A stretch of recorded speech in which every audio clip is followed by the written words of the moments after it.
The purse was lying in the middle of the rain-soaked sidewalk, and I almost walked past it. I was already late for work, my shoes were soaked, and the last thing I needed was another problem. But something made me stop. I picked it up, looked around, and saw no one searching for it. I had no idea that those few seconds would change my life in a way I never expected. My name is Michael, and at that point in my life, I had become very good at pretending everything was fine. I was 36 years old, raising my 8-year-old daughter, Hannah, alone, and working long shifts at a small auto repair shop. Since my wife had passed away 3 years earlier, every day had become a careful calculation of rent, groceries, school expenses, and the little things that made Hannah smile. I rarely complained because I knew my daughter was watching me. I wanted her to believe that even when life became difficult, a person could still choose to be good. That afternoon, I had only $12 in my wallet and a note from Hannah's teacher reminding me about an overdue school payment. I had promised Hannah I would somehow take care of it by Friday. I didn't know how. Still, I kept walking through the rain, carrying my worries like a heavy coat.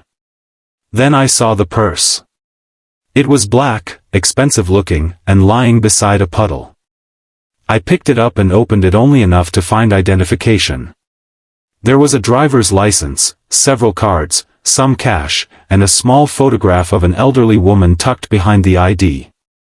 The woman in the photograph looked deeply loved. The license belonged to a woman named Claire Bennett. I could have walked away. Nobody would have known.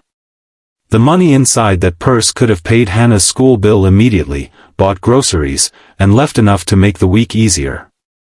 For a few seconds, temptation whispered every reason I deserved it. But then I imagined Hannah finding something valuable and wondering what her father would have done. So I closed the purse. I searched for an address on the ID, but it was too far away. I checked the cards and found the name of a local business. I called the number printed on one of them, but the receptionist told me Claire had left the office nearly an hour earlier. I left my name and number and waited.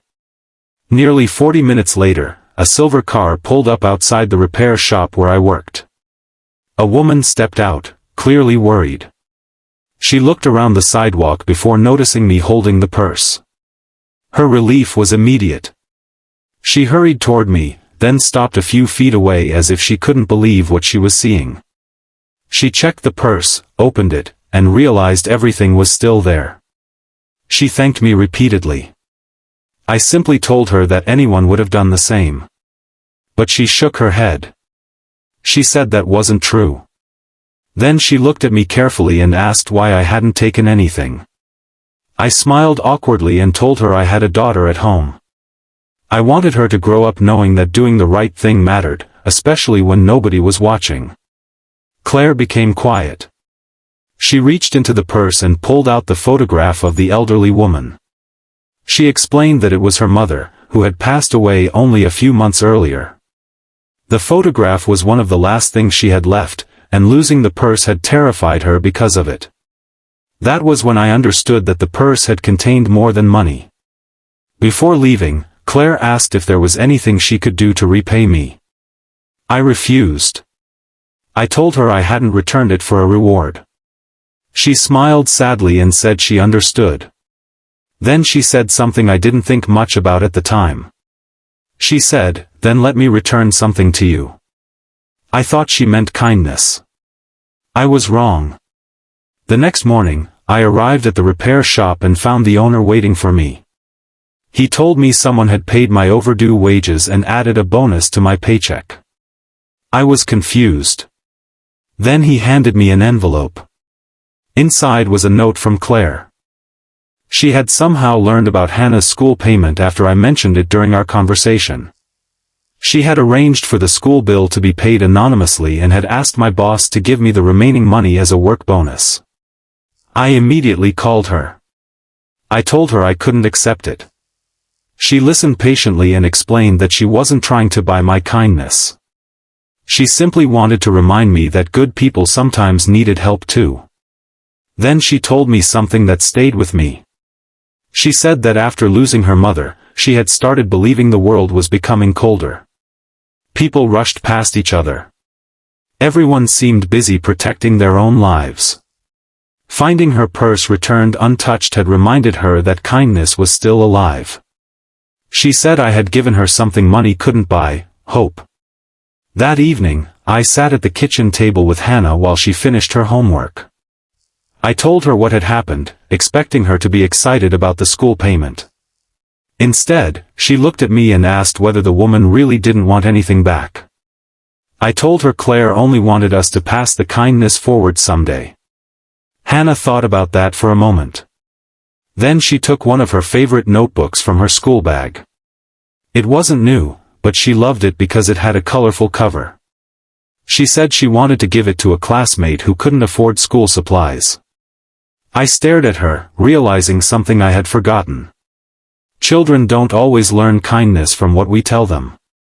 Sometimes they learn it from what we do. Weeks passed.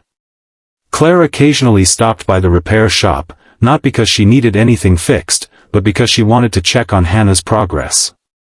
She brought school supplies for several children, not just my daughter.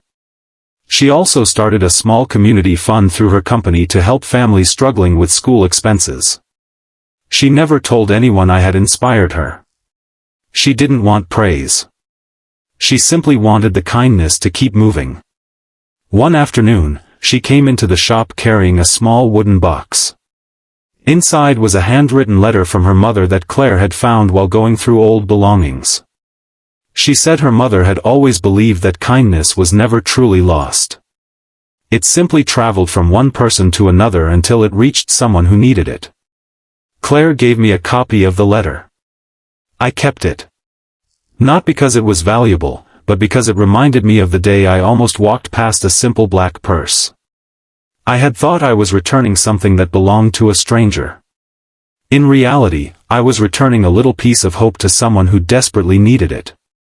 And somehow, she returned that hope to me. Years later, Hannah still remembers the story. She is older now, but whenever she sees someone struggling, she doesn't ask what she will get in return. She asks what she can give.